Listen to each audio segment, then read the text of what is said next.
Bienvenue à toi. Je t'invite, pendant une quarantaine de minutes, à rejoindre une discussion impactante auprès de celles et ceux qui repensent notre relation au vivant.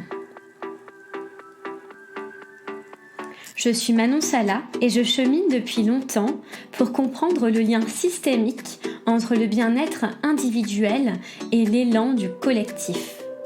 Alors, es-tu prête à m'accompagner dans ce jeu de pistes afin de semer ensemble les indices vers une nouvelle conscience? Aujourd'hui, je reçois Jade Verda au micro de Nouvelle Conscience. Jade Verda est danseuse pour la justice sociale et écologique. Elle insère son engagement dans la création artistique et la réflexion philosophique, notamment en tant que cofondatrice du collectif Minuit 12, aux côtés de Pauline Linda et Justine Sen.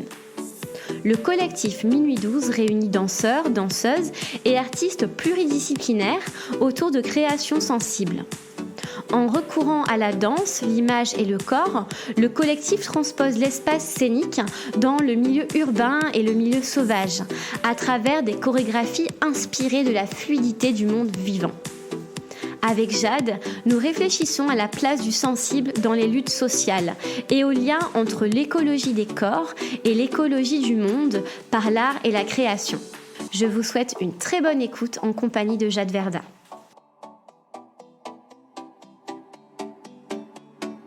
Bonjour Jade. Bonjour. Bienvenue au micro du podcast Nouvelle Conscience.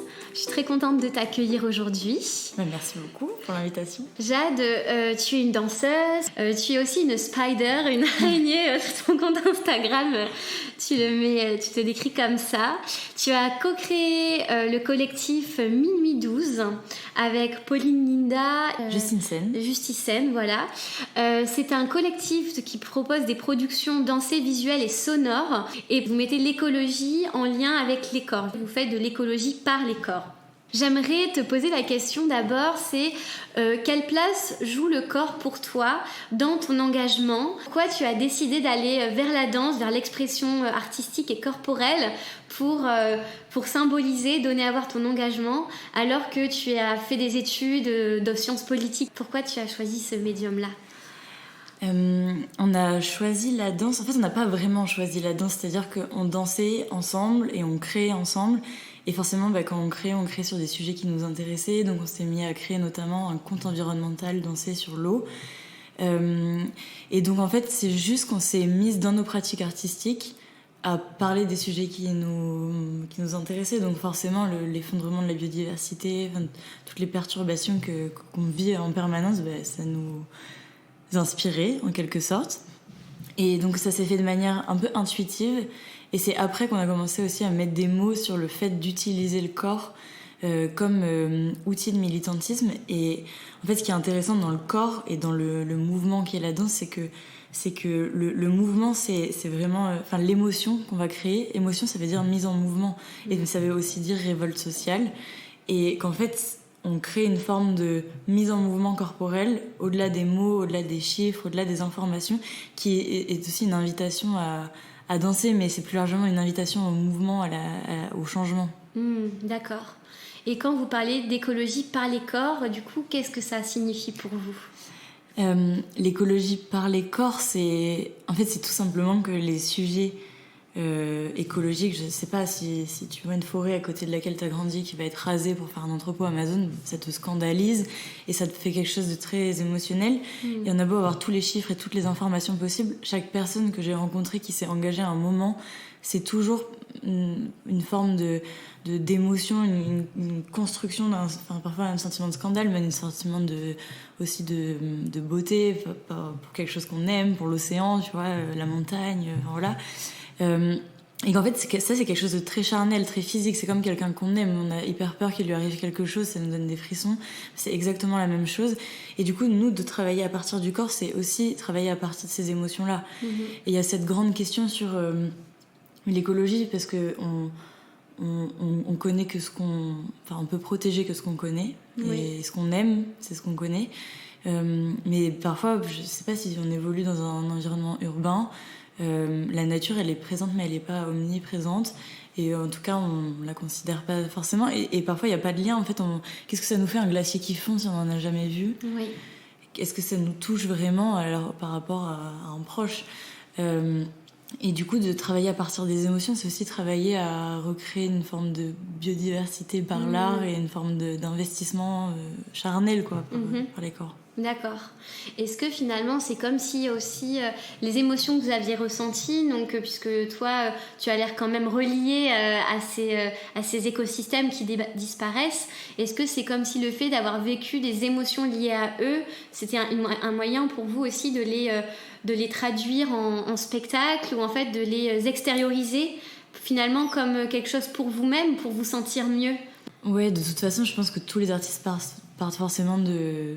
Enfin, de toute façon, j'ai l'impression que plus on est intime, plus on dit quelque chose d'intime, plus on va être sincère et plus ça va être juste aussi. Et par exemple, quand on a commencé à créer sur l'eau, c'est Pauline qui a écrit la pièce. Et c'est parce que sa famille vient de Normandie et qu'elle a grandi à côté de la mer et elle adore, elle adore toutes les petites bestioles, on va dire, maritimes. Et du coup, c'est pour ça qu'elle s'est mise à écrire sur l'eau. Mais par exemple, là, on est en train d'écrire une pièce sur la désobéissance civile. Et ça, c'est né un peu de tous les moments, les interstices avant ou après une répétition où on discute. Parce qu'on se retrouve, on discute de l'actualité, on discute de ce qu'on a vu, vous avez vu comment ils ont été délogés, comment ils ont été portés, enfin bref. Et en fait, c'est nos discussions, c'est nos rencontres aussi de nos différents univers dans le collectif qu'on essaye de traduire sur scène. D'accord.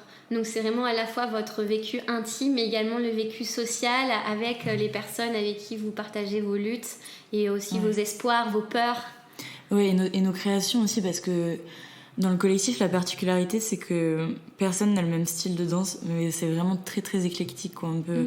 On a des personnes issues du hip-hop, mais du locking, du popping, après des personnes issues de l'électro, du walking. Moi, je viens plutôt de la gym, donc plutôt de l'accro. Pauline plutôt du classique, mais avec après une formation en contemporain. Enfin, c'est très éclectique, mais du coup, pour se trouver ensemble, vraiment chorégraphiquement, quoi, pour trouver des mouvements que tout le monde peut faire. C'est hyper intéressant parce qu'on fait beaucoup d'improvisation et c'est des points de rencontre un peu surprenants. Quand quelqu'un va montrer un mouvement d'un certain style de danse, en réalité, il va être traduit différemment. Et nos styles de danse, c'est aussi nos histoires personnelles au final, parce qu'on vient pas des mêmes endroits. On n'a pas, je sais pas, c'est nos adolescences aussi, comment on a rencontré la danse. Et du coup, dans la lutte, ça se ressent parce qu'on n'a pas les mêmes prismes souvent. Et c'est ça qui est intéressant, parce que quand on discute, c'est super riche. Que si j'étais que avec des gens qui viennent comme moi un peu de la campagne et qui font le même style de danse, on aurait à peu près le même vécu. Alors que là, quand on crée quelque chose, du coup, on part de chacune de nos expériences et c'est riche. Oui, finalement, la diversité dont le vivant a besoin pour pouvoir vivre et émerger, exister, vous la mettez aussi encore toujours dans votre danse. Oui, c'est ça. On a un écosystème dans nos studios de répétition. Oui. Et même ce qui est important, vous le mettez en avant lorsque vous faites des appels à danseurs et danseuses, c'est la diversité des corps. Comment vous vous positionnez par rapport à ça, sur justement représenter l'ensemble des corps qui existent? Comment vous permettez cette inclusion entre les origines de danse, les origines sociales, pour toucher tout le monde en fait? Pour nous, c'est quelque chose qui est important parce que c'est aussi les personnes qui constituent le collectif. Tout le monde vient de milieux différents, d'histoires familiales différentes et de corps différents. Du coup, et ce qui est un peu particulier, c'est que comme on évolue quand même dans des performances souvent de lutte aussi, écologistes, et qui sont plutôt urbaines et plutôt blanches et très féminines aussi. Nous, on est très féminines dans le collectif. Il y a quelques hommes, mais pas beaucoup. Forcément, les gens qui viennent à nous, ça va souvent être des personnes qui se ressemblent, qui font du contemporain, qui sont plutôt des filles blanches, et tout le monde est très sympa, mais juste on essaye de un peu faire intégrer les gens qui ressemblent aussi à nous, notre collectif, et voilà, du coup c'est important parce que c'est aussi c'est aussi notre... représenter les différents styles de danse, c'est parce que c'est aussi notre style de danse. Donc si nous, on n'a qu'une danseuse électro et que tous les autres, c'est du contemporain, c'est un peu chiant pour elle, quoi. Oui, vous essayez de vous adapter aussi aux personnes qui sont attirées par l'appel à... C'est ça. À participer. Parce que nous, c'est ce qui nous plaît artistiquement aussi. Ça nous plaît de danser avec de l'électro, du waacking et tout. Donc, on essaye que les gens viennent de ces différents milieux aussi. Est-ce que justement ces réseaux organiques que vous créez, donc entre vous, dans le groupe de danse et puis avec votre public, finalement, est-ce qu'ils deviennent également des nouveaux espaces de lutte, de mobilisation ? Je pense par exemple au festival Magma, la déambulation que vous avez faite. Comment en fait vous arrivez à dépasser la représentation artistique pour vraiment être dans une revendication d'un combat, d'un projet contre lequel vous voulez lutter ou pour lequel... La Magma, du coup, c'était une expérimentation d'une déambulation artistique pour le climat. Et c'est venu du fait que nous, initialement, on crée des pièces, donc c'est des travaux, c'est très long, on fait des courts-métrages. Mais quand les activistes ou les assos nous écrivent en nous disant on a besoin d'aide, est-ce que ça vous dirait de venir danser ? Ben, on vient danser. Et c'est venu un peu on vient aider. Et la danse, là, est utilisée beaucoup comme un outil de communication, en vrai, parce que c'est des images fortes qui circulent et qui, du coup, font circuler le message.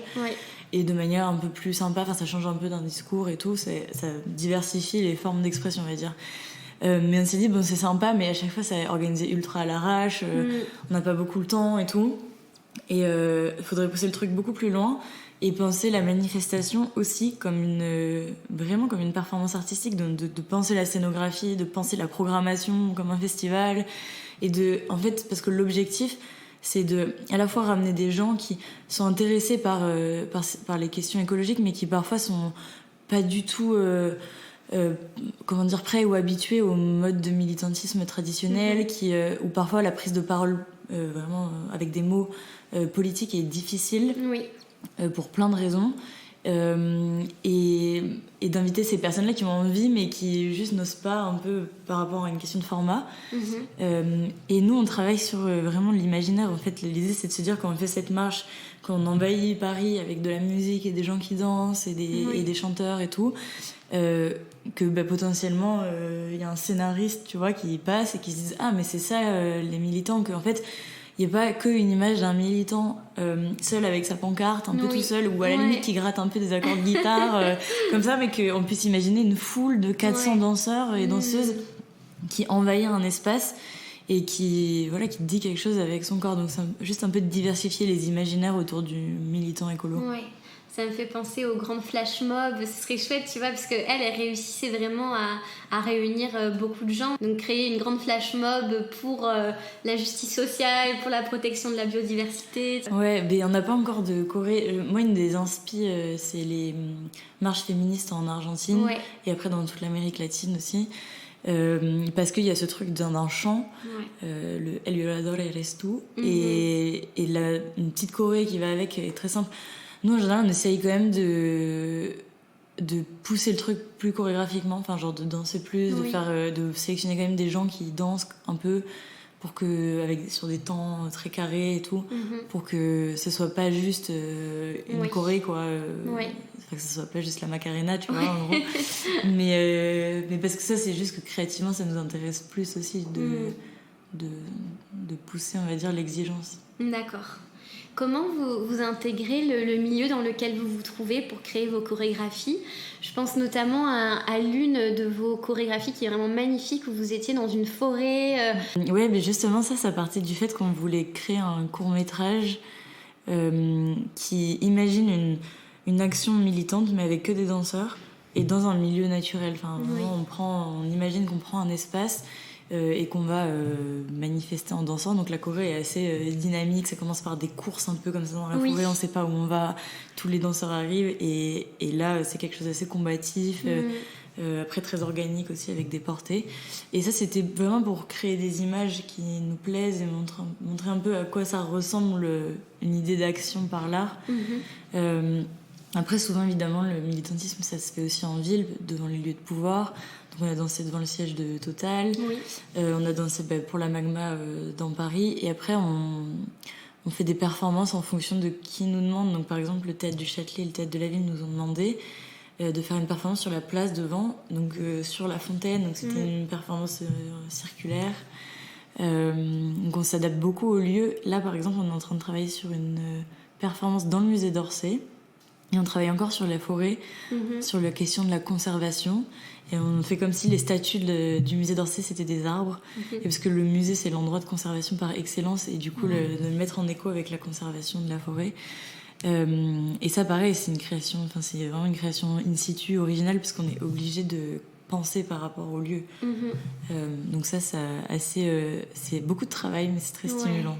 Vous allez avoir des visites rien que pour vous, un peu plus personnelles, pour aller justement vous immerger dans le musée d'Orsay. En fait, le lundi, c'est fermé. Donc nous, le lundi, on peut aller au musée d'Orsay. C'est là où tous les techniciens et techniciennes installent les œuvres, changent les trucs, on prépare les scénographies.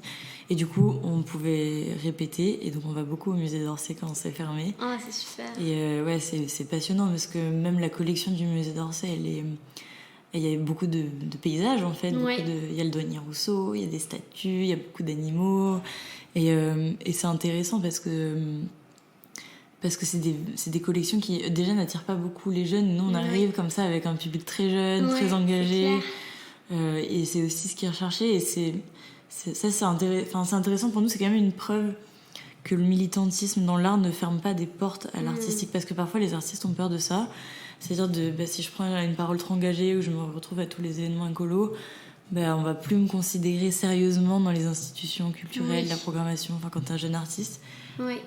Et aussi parce qu'il y a beaucoup de conflits d'intérêts. Il y a beaucoup d'institutions culturelles qui sont financées par Total Energy, par exemple. Donc il faut des militants, mais pas trop militants. Il faut des artistes qui prennent la parole, mais tranquilles. Et du coup, quand on le fait beaucoup plus militant, en fait, ils viennent nous chercher aussi parce que justement dans les questions que ces institutions se posent de c'est quoi notre rôle à jouer au-delà de un peu réfléchir à notre décarbonation et tout, c'est quoi nous notre rôle à jouer sur les récits, ils viennent nous chercher pour essayer de raconter ça et un peu se réinventer. Donc il y a quand même une forme de remise en question dans certaines institutions qui nous contactent et ça nous surprend au début. Donc. Est-ce que vous acceptez toutes les institutions ou vous cherchez justement à ce que le message soit porté aussi par une structure qui respecte le message véritablement qu'elle souhaite montrer par votre danse Non, on n'accepte pas toutes les institutions.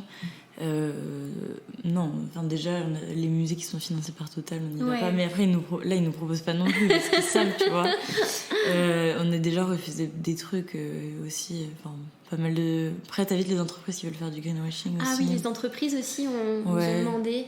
Donc ça, en général, on refuse.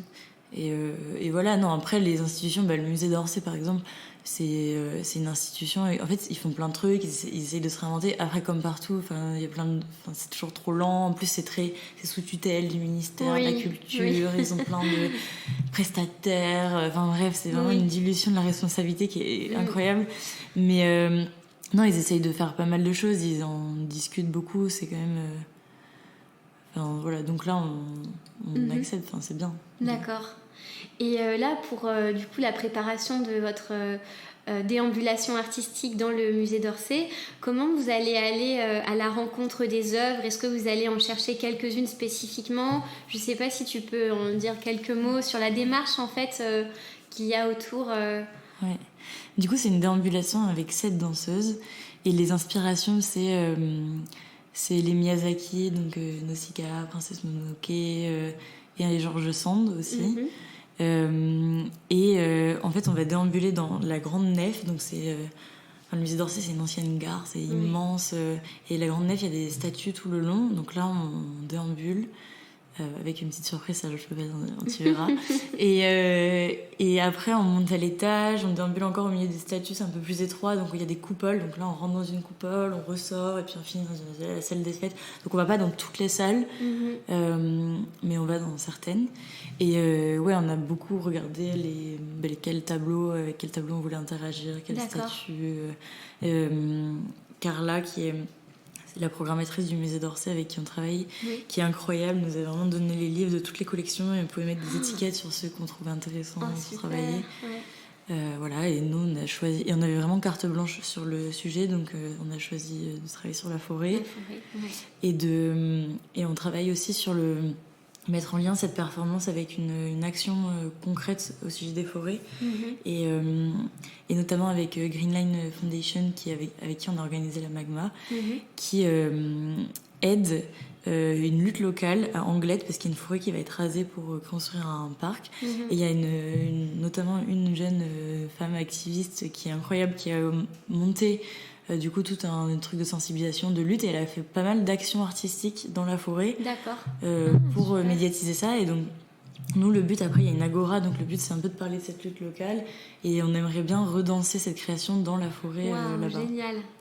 Et tu sens une différence de danser en milieu vraiment de nature et en milieu urbain, toi, en tant que danseuse, dans tes sensations? Ah oui, ça n'a rien à voir. Déjà, quand on prépare dans un milieu extérieur, déjà il y a la météo, qui est quand même un grand facteur. Mais c'est hyper intéressant, moi j'aime bien, parce qu'on prépare une performance de danse comme une expédition, quoi. Ah oui. On se prépare, on regarde où le soleil passe, la météo, enfin tout. Et le sol, beaucoup. Donc, par exemple, le court-métrage On n'arrête pas un peuple qui danse, c'était dans une forêt, mais on voulait pas piétiner la végétation. Donc, en fait, on cherchait une forêt avec des mers de sable. Il y a pas mal de mers de sable en Île-de-France. D'accord. Et donc, on dansait sur le sable. Wow. Mais le sable, par exemple, parfois, il y a des bouts de verre dedans. Il fallait qu'on en spinne, donc il fallait trouver les endroits où il n'y a pas de bouts de verre. Bref. Donc, il y a plein de contraintes comme ça. Et le sable, c'est instable, mais en même temps... une pente pleine de sable, on peut rouler dedans et danser en pente, donc c'est incroyable. Donc moi j'adore danser dehors, parce que c'est une contrainte créative, ça peut paraître comme une contrainte par rapport à un studio, mais du coup tu trouves des nouveaux mouvements que tu trouverais pas en studio. Ouais, on t'a vu danser dans le film de Solal Moison et Camille Etienne, donc Pourquoi on se bat. Donc là, tu danses sur la plage. Et après, donc il y a celle-là. Je crois que j'ai vu une autre vidéo où tu danses en extérieur. Mais en fait, j'ai l'impression que tes mouvements aussi sont très inspirés par rapport à ce que tu ressens sur le moment. Et donc, en effet, le style de danse va beaucoup changer. Voilà, je pense à cet hangar, toujours dans ce film documentaire, où là, il y a tout un jeu avec le sable, la terre, ou enfin vraiment la poussière, voilà. C'est ça, avec Solal, du coup on se donnait des indications de ce qu'on voulait raconter. En général, une, deux, trois émotions, il me donne une, deux, trois émotions, et on choisit une musique qui correspond. D'accord. Et donc la plage, c'est une belle plage de sable noir. On y allait à 23h, il faisait encore jour, mais un peu brumeux comme ça. Et là c'était vraiment juste habiter l'espace, et donc quelque chose d'assez doux, assez délicat, assez flottant et tout. Le hangar, à l'inverse, c'était plus la colère, donc c'est pour ça que le but, c'était donc un espace un peu plus urbain, mais avec beaucoup de sable, beaucoup de poussière, beaucoup de colère, et ça danse. La musique, c'est une musique de Woodkid, c'est Goliath d'ailleurs. Alors que la dernière vidéo, toute dernière du film, c'est je pensais même pas qu'on allait garder cette séquence, parce que c'était tellement horrible sur le moment, il y avait tellement de vent, j'avais tellement froid, et en plus le sol était, on était un peu en pente, il y avait plein de gravier, et moi je dansais pieds nus, et il y avait du vent, mais vraiment j'entendais même pas la musique, quoi. C'était hyper fort, et donc j'étais très déséquilibrée, et on n'avait pas eu beaucoup de temps et tout. Mais du coup, ce qui est intéressant, c'est que du coup on voit le vent, on voit le vent dans mes vêtements, dans mes cheveux. On voit un peu la puissance, et du coup je peux pas trop bouger les pieds, parce que sinon je tombe, donc c'est très du corps et tout. C'est ça. On voit pas, mais quand tu parlais tout à l'heure, tu faisais les mouvements aussi. Pour ceux qui nous écoutent, j'ai eu droit à un petit spectacle de mimétisme. Très très beau. Super. Et comment tu vois ton engagement par la suite? Est-ce que pour toi, tu veux continuer dans cet engagement de ton âme, finalement, de ton corps, dans la pratique artistique de la danse, ou tu sens que tu vas avoir envie d'unir une autre façon d'agir?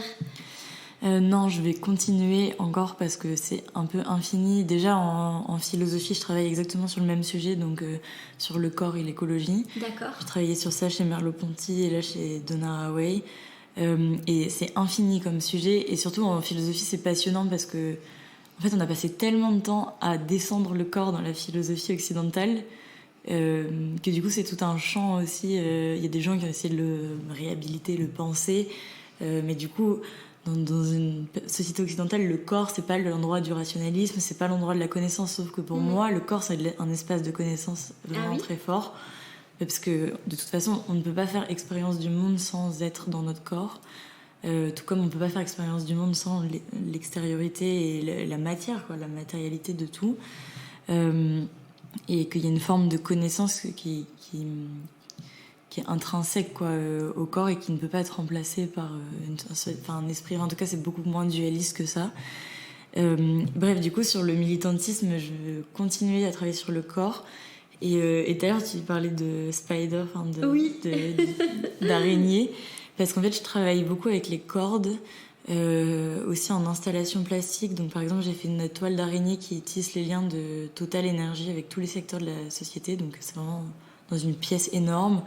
Il y a plein de fils, quoi, qui relient les informations. Et les spectateurs et spectatrices peuvent déambuler au milieu. Et en danse, je fais aussi de la danse verticale. Donc, c'est comme en escalade, quand on est accroché à une corde avec un harnais. Et on peut danser, mais contre une paroi, donc à la verticale, ou suspendu à une poutre. Et on peut danser. L'avantage de ça, c'est qu'on peut danser à la fois en milieu urbain, donc sur une façade, et à la fois en milieu naturel, en falaise. Et donc j'aime bien parce que je peux à la fois penser quelque chose de très militant, parfois dans un milieu urbain, mais juste aussi quelque chose de beau, de réflexion sur qu'est-ce que c'est que de danser sur une falaise, avec un mur un peu abrupt. Voilà, donc je pense que je vais continuer de travailler à partir des cordes. À continuer à être l'araignée danseuse. Enfin, en anglais, ça rend mieux, peut-être spider dancer. J'allais te poser la question justement, mais tu as répondu. Pourquoi l'araignée Mais parce que, et même en philosophie, du coup, là, je travaille sur Donna Haraway, qui parle beaucoup de nœuds et de nouer les choses entre elles. C'est vraiment une philosophie de l'hybridation. Et l'hybridation, c'est pas la fusion des choses entre elles, c'est vraiment la manière dont les choses sont nouées et la manière dont chaque personne est un nœud. Donc par exemple, toi t'es un nœud parce qu'à l'intérieur de ton estomac il y a plein de bactéries. En fait, on n'est pas une personne et l'extérieur, en fait, on est un écosystème de nœuds. Et du coup, j'aime bien ce côté du nœud. Et moi, plastiquement, ça m'intéresse parce que le nœud, c'est infini. C'est pareil, tu peux faire plein de nœuds de plein de manières. Puis il y a des nœuds qui te sauvent la vie. Enfin, en escalade, il y a des nœuds très simples. Tu peux monter, mais tu ne descends pas. Et donc, j'aime bien travailler sur ces questions du nœud. Oui, tu as mis une autre représentation artistique sur Instagram où tu es enveloppée dans plusieurs cordes noires aussi. C'est en lien aussi avec ta réflexion sur. Ouais, c'est ça. En fait, c'est que la danse verticale, c'est assez dur à pratiquer parce qu'il faut trouver un endroit.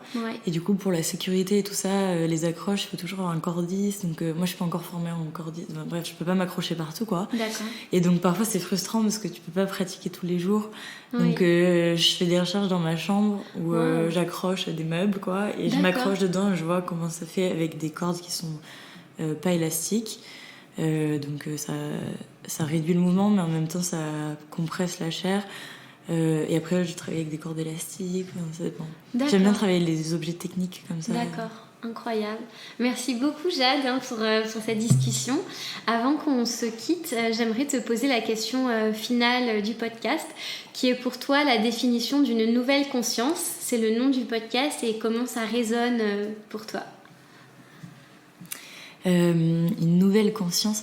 Mais le mot conscience, il est beaucoup utilisé pour la question de la prise de conscience et on nous demande tout le temps c'est quoi ta prise de conscience, comme s'il y avait eu un déclic du jour au lendemain. Alors que en général, en fait, la prise de conscience, c'est-à-dire le poser des mots sur quelque chose qui n'était pas réfléchi, qui était de l'ordre de l'intuition, c'est souvent par étapes et c'est pas forcément une gradation. Parfois, on est très conscient de quelque chose et puis on retourne un peu dans l'intuition et puis on remonte vers un niveau de conscience. Donc, moi, j'ai plus l'impression que quand tu dis nouvelle conscience, en fait, je sais pas si c'est nouveau ou pas. C'est juste qu'on est dans cette oscillation, en tout cas, et ce questionnement sur mettre des mots ou mettre des mouvements sur un peu ces nouveautés qui nous perturbent. D'accord. Merci beaucoup. Et comment on peut te suivre? On peut suivre justement tes créations et celles également du collectif. Donc là, tu as parlé de la déambulation au musée d'Orsay qui est le 30 novembre en soirée, il me semble. C'est ça. Pour nous suivre, c'est essentiellement sur Instagram, collectif Minuit 12. Et moi aussi sur Instagram, Jade Verda. Et après, là, on va, d'ici quelques temps, avoir un site internet et sûrement une petite newsletter. Enfin, en gros, vous pourrez vous inscrire pour avoir les infos des événements et des appels à participation aussi pour les performances participatives. Trop bien. Merci. De rien.